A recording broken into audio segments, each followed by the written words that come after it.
Right, boys and SimCheck, thank you all for being here. It means a lot to me. This type of stuff we've been doing the past few months is what I used to call the imagine if, you know. It's the things I used to dream about, and now we're here, we're hosting masterminds, we're hosting the coolest trips with the coolest people. So first of all, it's a dream come true for me, so I appreciate you all big time. But first of all, look at what we have built. Willaire isn't just me. Yes, I created it, but Willaire wouldn't be Willaire without the members in it. All of us bring different things to the table. Ned, shocking fitness coaching. I'm joking. Ned is the best fitness coach on the planet. We've got all the guys bringing different things to the table, which is what makes it really special. We're all main characters. We're all high achievers, high performers, and that's what separates us from the rest.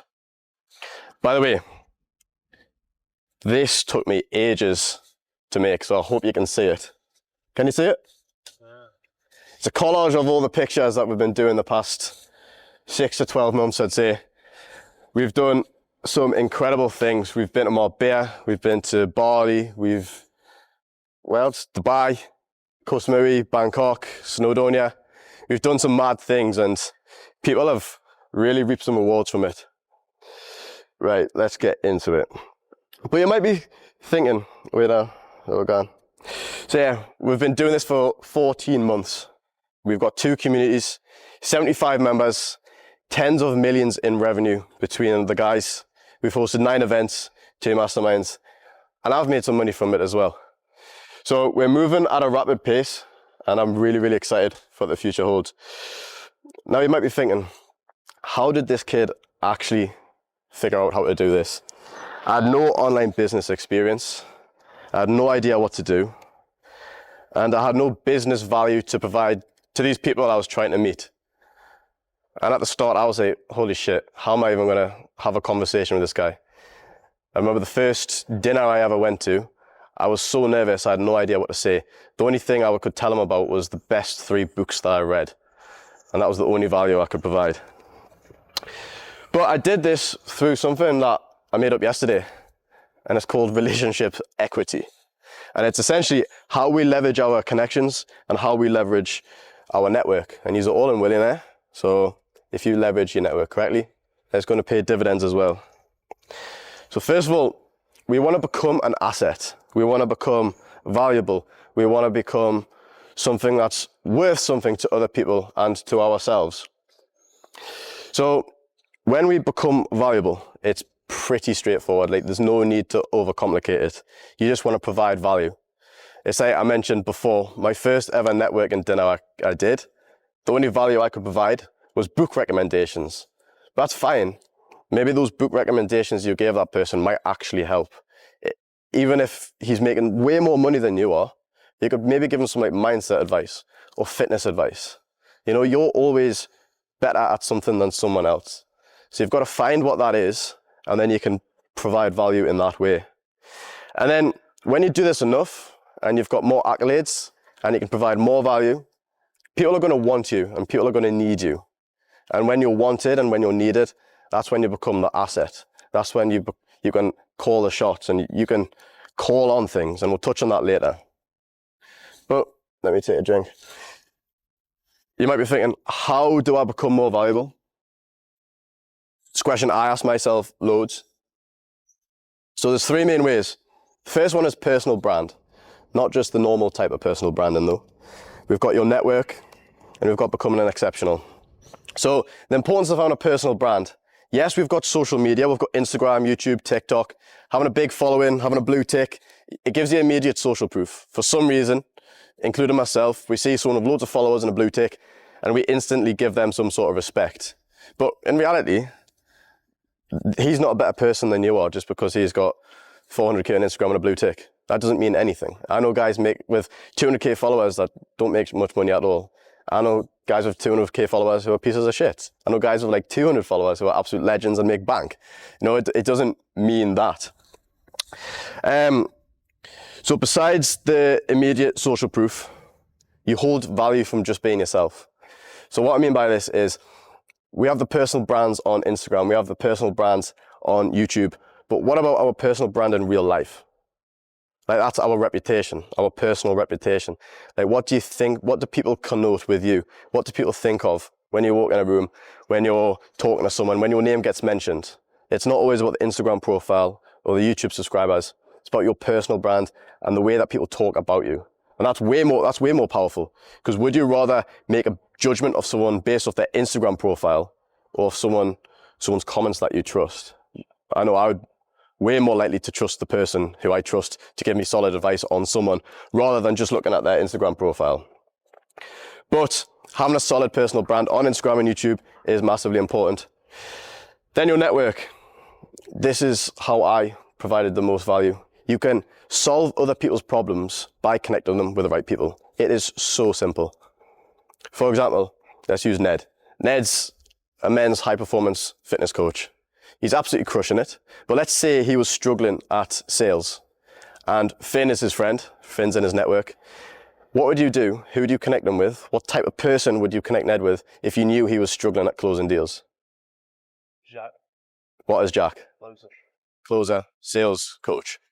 So by doing that, you're providing value to two people. You're providing value to the person with a problem because you're helping them get that pain alleviated, and you're also helping the person you're connecting them to because you're making them money. You're giving them a client. So you're providing value to two people, and then those things can be reciprocated future. And I basically spammed this button. Imagine you've got an Xbox remote. If I found two cool people who I thought would even just benefit from a conversation with each other, I'd make a group chat. I'd invite them both to a dinner if it was in Koh Samui. And I just played that and played that and played that. And that's actually how I started to make a little bit of money online. People started working together. And then they was like, oh, Will, I appreciate that, man. And I got 2,000 back in cash. So technically it wasn't online money, but it's the start of my journey. You also give referrals. You don't get that instantly by joining Willaire, but something I like to do. You know, I love sending people Adam's way for videos to get done. I love giving people to Leo and Lewis to get their tax done. I love referring people to Maher who want to scale his agent. Where's Maher? Oh, there he is. I love referring people to Ned to get coached. You know, so when you give referrals, people are going to give you referrals back. And then they're going to like you more because you're helping them out. And when people like you more, they're going to be more inclined to help you out as well. So it's not always a one-way street. And then you have access to more people in more places. So I'm going to Turkey after here. One of you guys might know some cool guys in Turkey. And then you might connect me with these cool guys in Turkey. I meet up with them. They might join Willaire. I'm like, damn. Let's say Finn connected me. So, oh, Finn's a G. He's just connected me with a really cool guy who's just joined Willaire. I owe him one, you know? Or Jose is going back to Brazil. I know some guys in Brazil. I'll connect them with Jose. And then Jose said, oh, Will's a G. He's just connected me with some friends in my hometown. You know what I'm saying? And then, oh, this went off. Okay. And then the last one is the hardest one, and that's becoming exceptional. It's hard to become exceptional in one thing. Like, Leo, how long have you studied accountancy and tax? Over 5 years. Yeah. Maher, how long have you studied Alex Hormozy? 5 years. Ned, how long have you been doing fitness? Probably 6 years. Yeah, you see what I mean? It takes a while to get good at things. But it doesn't take long at all to leverage your network, connect people together, be a good person so your personal reputation's good, so your personal brand's good. All you need to do is post a few good reels, a few good pictures, hire an editor, Adam, and then you're flying. So like I said before, we want to become an asset. So what do you think of that? Wicked. You want to raise the U stock. You've got Apple, we've got Tesla. We are a stock. So we need to raise the value of it.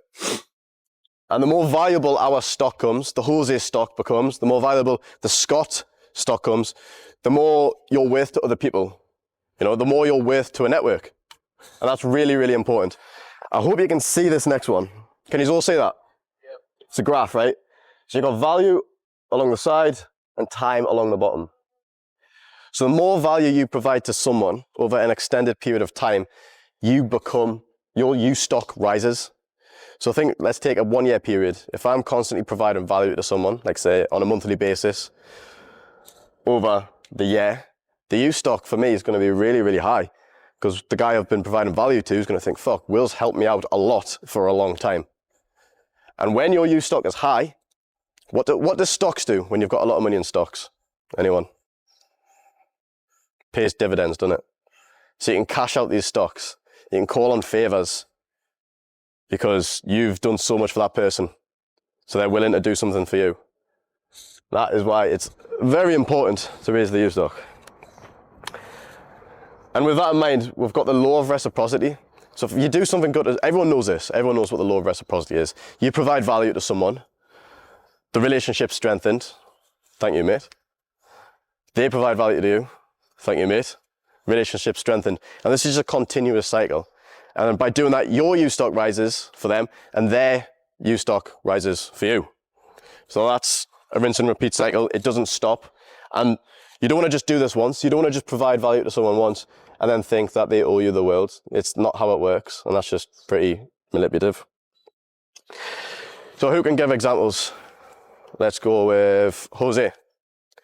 Who have you provided value to? Maybe in Willaire, maybe not. Who's then reciprocated that? Who's then helped you out in some way? Well, when Jack came to Brazil, he needed to find some place to stay, for instance. Yeah. He contacted me instantly. I sent him like a list of places he could rent. Connected him with some friends of mine in Brazil who speak English, which is not that easy to find. And now I joined his coaching program. There you go. Amazing. Ned, what about you, bro? So you're in there, Yeah. Value I've provided. So same thing, like me and Jack and Julius, for example. So Julius helped me a lot with setup. I helped Julius make money by having one of his setters on my rolls, doing really well on my roll, using a great testimonial, and then he used it to reach out to other setters, which then joined his program. And then Julius joined my coaching, and then she got him from like a 60 kg incline to like a 100 kg incline barbell press in like 2 fucking months, and he feels way better. So and then we ended up living together. So yeah. Yeah. Adam, when's that happened to you? So I found like bunch of clients here. We started working together, and not just like clients. We are like genuine friends. Just awesome. And now like not just like for my like video editing, they also helped me scale other businesses, which is awesome. Adam helped me rent a bike, and now he's my video editor. Yeah, Adam's a great example for this. Me and Adam first met last year in Samui. I bought us dinner, and then he was like, "Oh, bro, let me help you with some videos. You edited some videos for free." Yeah.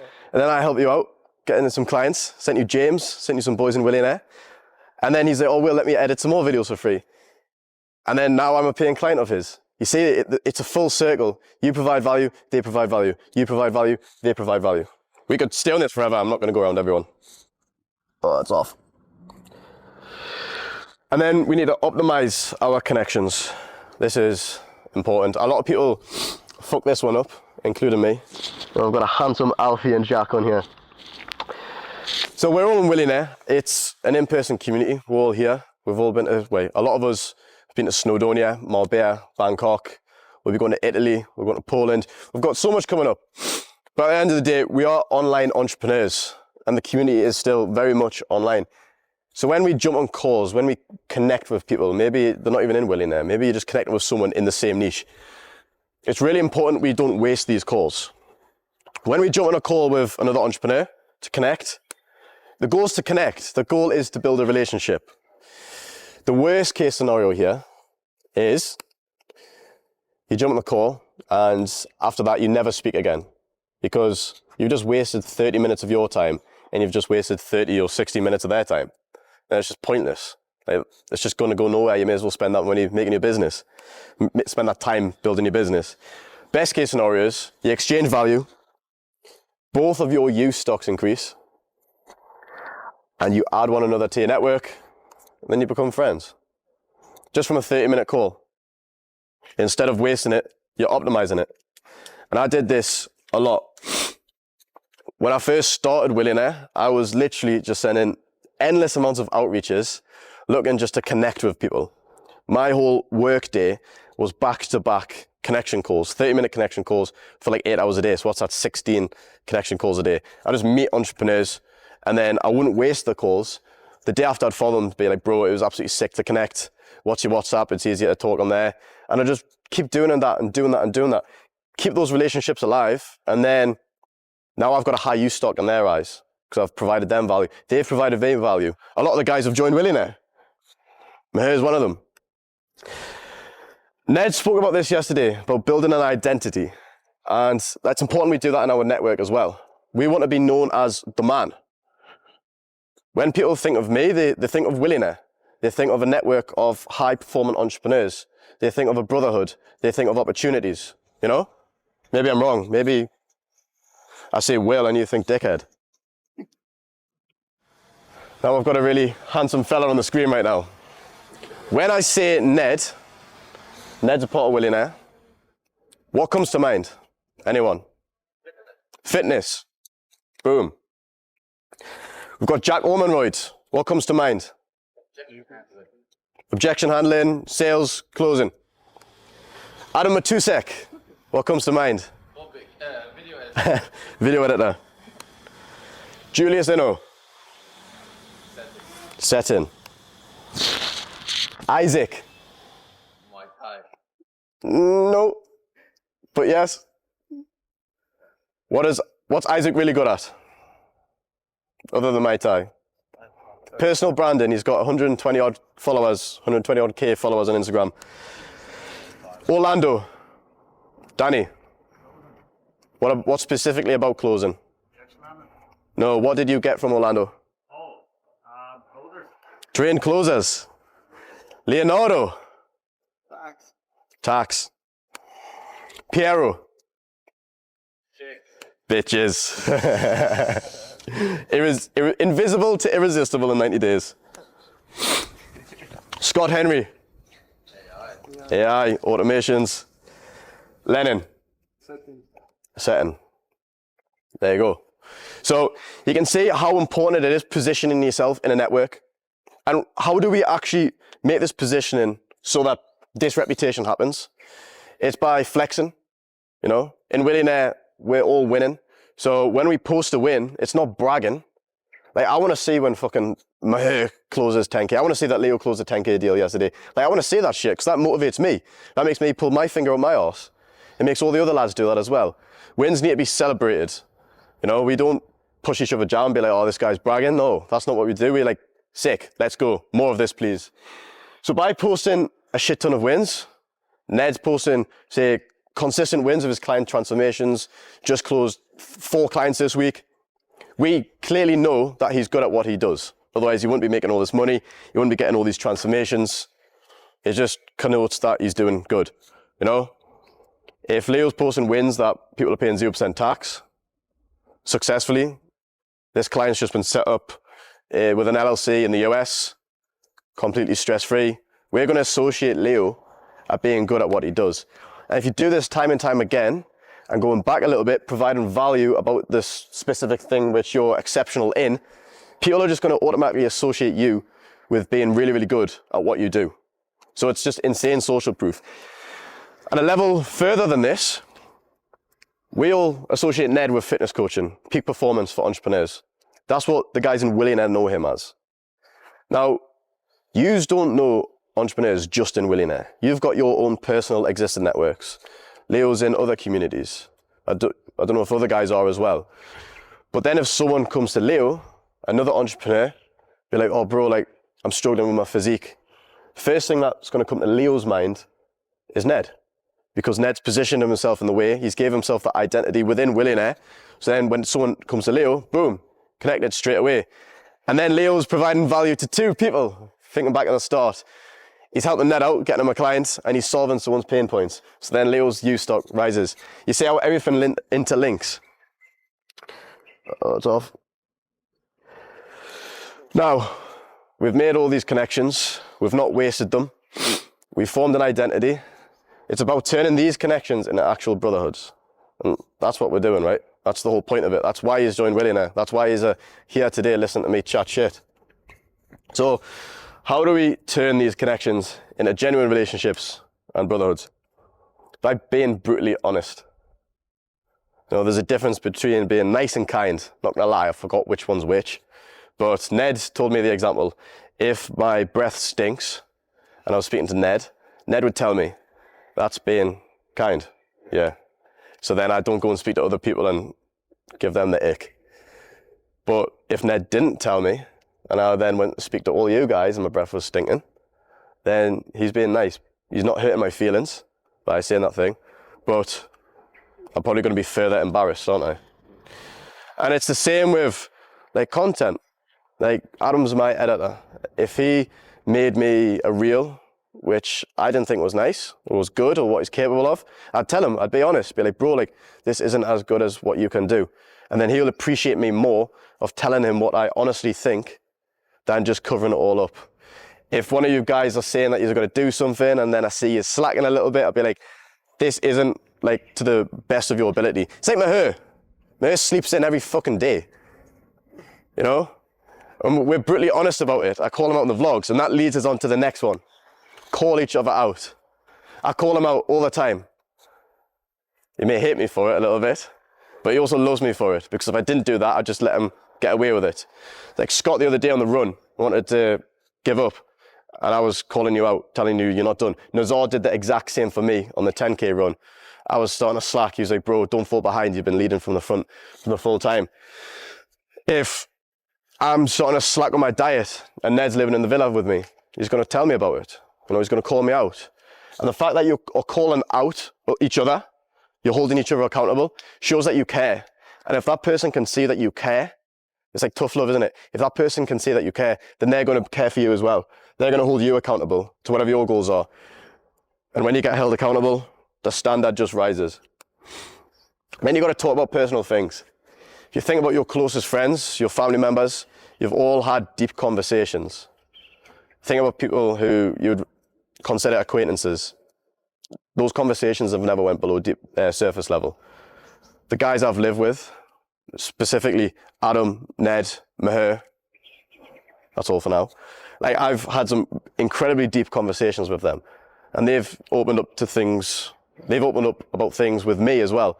And now there's that level of like trust. Like I know my word is safe with them. I can confide in them.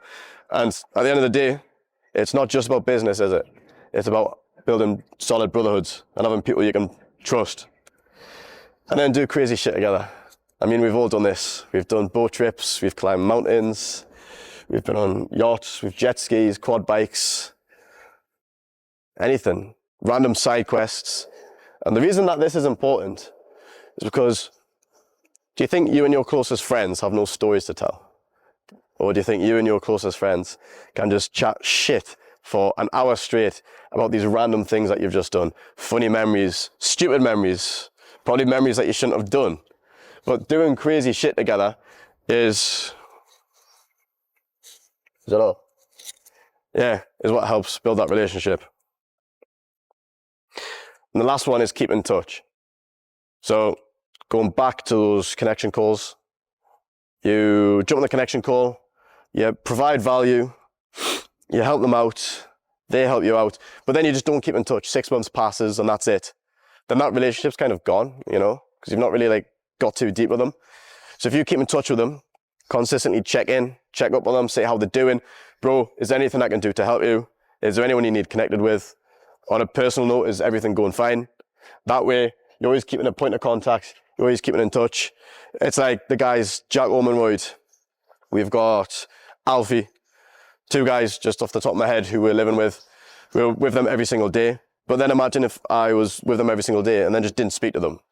Imagine if Maher and Ned, they were living together last month. Imagine if 6 months passed and they didn't keep in contact. It's going to be a bit weird, isn't it? So that's how we turn these relationships into brotherhoods. It's how I've done it anyway. That's how I built Willaire. And yeah, that's exactly what we have here. You know, I'm proud of this shit, man, and wouldn't be here without you all, so I appreciate this big time. I'm excited for the future. And yeah, leverage your network, boys.